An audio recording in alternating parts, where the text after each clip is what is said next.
Things and stuff, stuff and things. They talk about things and stuff. Hi guys. Hi. So welcome back. Welcome to Things and Stuff.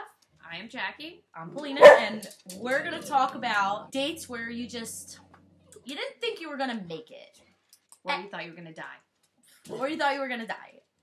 So, but those dates where things just didn't go quite the way that you thought they were gonna go. Either the car breaks down, or you just don't make it to the restaurant. Car accident. You know, we've all had those crazy dates. So, mine is I was dating a guy that lived downtown.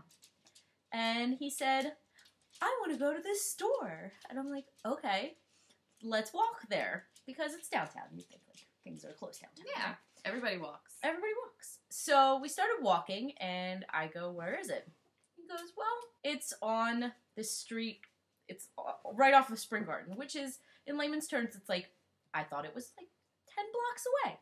I'm like, ooh, 10 blocks, that's fine. Turns out it was more like 25 blocks away, and I didn't realize it. So we walked, and we had to walk down 10 blocks, and then up a highway, and past this like street, and we didn't find it. And I am dying, because it's the middle of like the summer.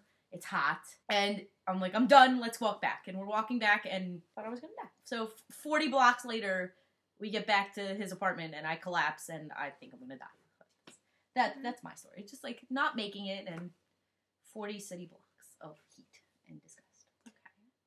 Well, I've been through, I've had a lot of dates, and, there was one where I was in a car accident, and, crazy guys. But this particular date makes all the other dates that people have where they think they're going to die look like, amateur dates.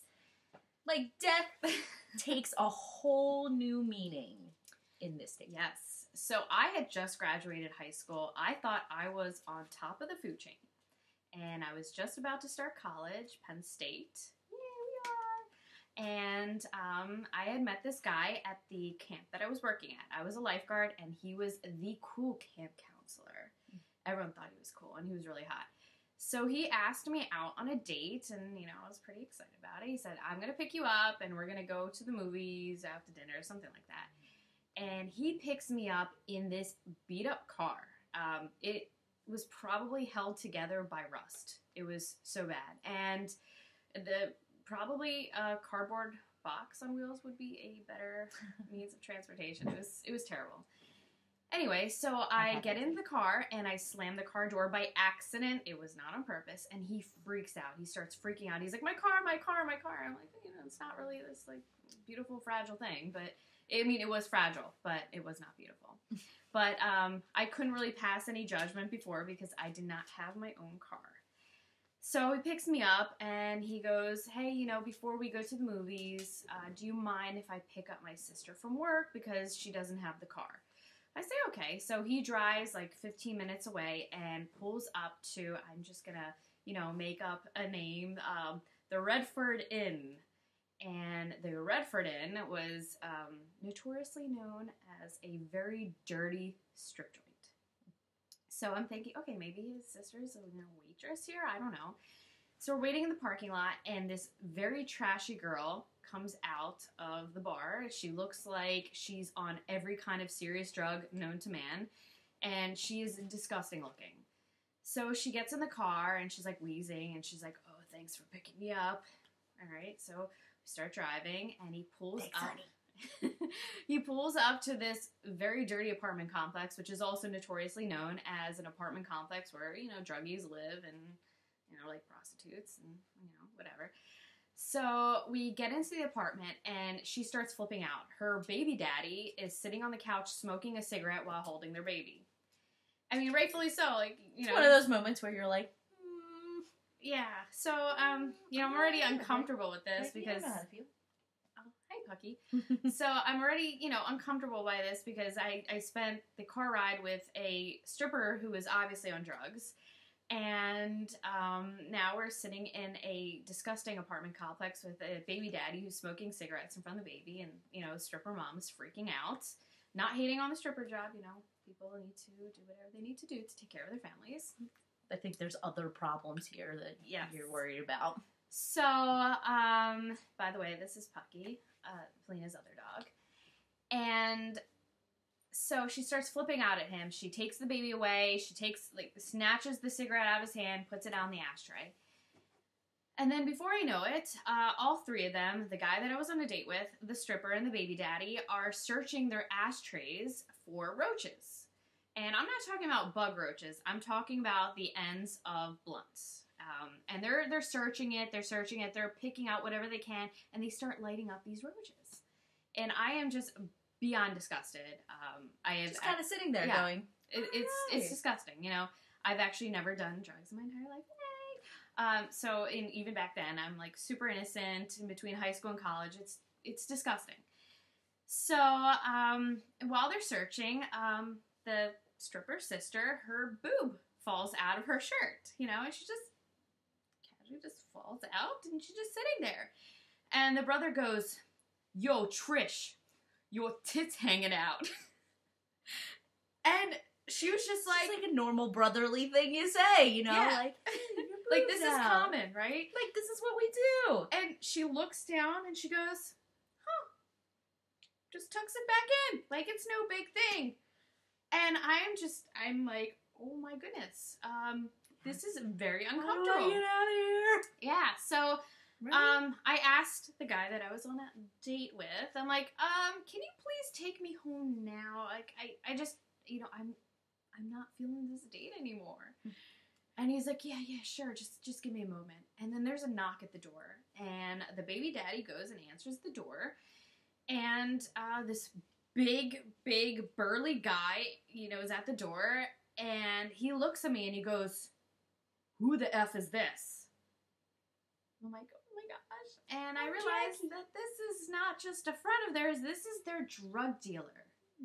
So I'm sitting there, you know, I'm like this teeny tiny Britney Spears wannabe blonde, and, you know, wearing my Hollister clothes. Yeah, she was. And this guy's like, "Who the F is this?" And I'm like, oh my gosh, like, that's it. I'm going to die. This And guy's gonna kill me. yeah, He so thinks I'm a narc. and the guy is like, no, she's cool. She ain't no narc. She's no snitch. You know, she's here on a date with me. Don't worry about it. Like, I don't know what to do. I'm about to poop myself. I'm like, I'm so scared. As quiet as humanly possible. So the guy, he comes in. He sits down next to me like this, and he goes, "Who the F is this?" I'm like, I'm Jackie. Like, I don't know what to do. And so I'm dying. Like I don't know whether I'm gonna pee myself or poop myself, cry, all of that. I don't know. So the guy's like, no, we knew you were coming. We wouldn't bring somebody who's gonna snitch on you. Don't worry about it. And I'm like, oh my gosh, please take me home. So after an uncomfortable 15-20 minutes, they do whatever business they need to do, and I'm sitting there like shaking, you know. I just want to go home. So finally, he's like, "Oh, you don't want to go on the date anymore? You don't want to go to the movies?" I'm like, no, just take me home now, please. So he takes me home, and I slam his car door, and the door handle breaks. His fragile vehicle did break.